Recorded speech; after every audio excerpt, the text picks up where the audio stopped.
Welcome. In this video, we're going to compute the instantaneous rate of change, or instantaneous rate at which the water is draining at the 3-minute mark from this tank where the water is draining, and it's modeled by this quadratic equation where V of t is the volume in liters at time t in minutes.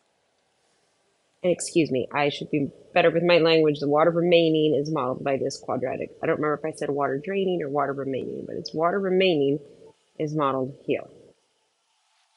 All right, so let's recall that the instantaneous rate of change, so the instantaneous rate of change at a particular point, say at A, is equal to the limit as h approaches 0.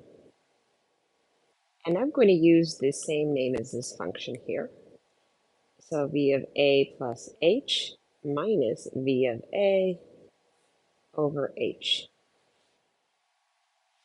So let's go ahead and work out this limit. So this is the limit as h approaches 0. Those of you in my course, you need to have this on every step until the direct substitution step. It's part of the grammar of math, and I will be checking that on your assignments.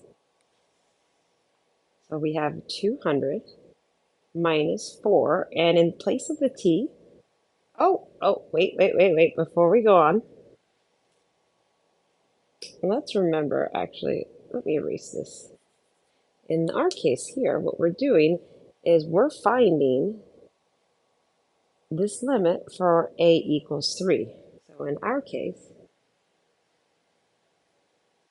a is equal to 3 here. So let's go ahead and write out the limit as h approaches 0 of v of 3 plus h minus v of 3 divided by h.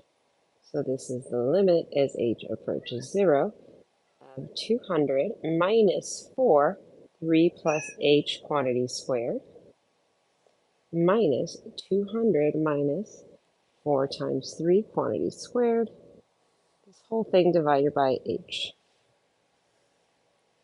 Okay, if we keep going, this is the limit as h approaches 0 of 200 minus 3 times 9 plus 6h plus h squared minus 200 plus 36.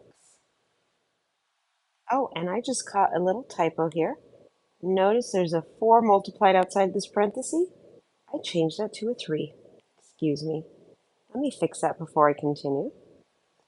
And let's go ahead and divide this whole thing by h. So we have, oh, I almost wrote this down without including my limit notation. So the limit as h approaches 0 of 200 minus 36 minus 24h. Actually, I'm going to backtrack once more. 200 minus 200, that's 0. I don't need this hanging about and cluttering up my workspace. Much better.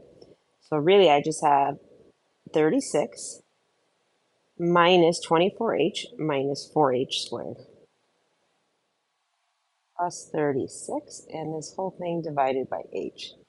So this is equal to the limit as h approaches 0.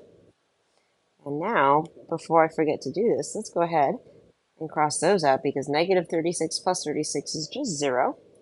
And then if you notice, these both have an h in them, so I can go ahead and factor that out. So I have h times negative 24 minus 4h divided by h. Now, h divided by h is 1, so those go away as well. And we're left with the limit as h approaches 0 of negative 24 minus 4h. So now that I'm at the direct substitution step, now and only now I can omit my limit notation to get negative 24, not negative 4, negative 24 minus 4 times 0, or just negative 24.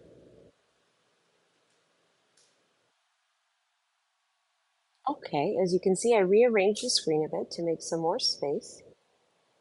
And here I'm going to go ahead and interpret this. Those of you in my course, even when it's not asked for in word problems, I expect you to write an interpretation within the context of the scenario. unless you're asked not to. Just always write an interpretation.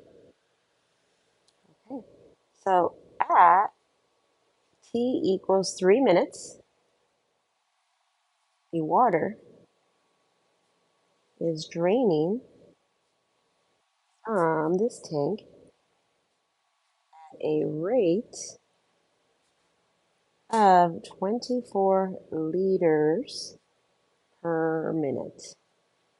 And I'm not going to emphasize this as much because those of you who are watching this video should have watched the two previous videos that go with it. And I've already emphasized that in both of them, that this draining here represents the negative. Water going out of the tank is clearly a negative rate of change. Water going into a tank would be a positive rate of change. Okay, please keep calm and math on.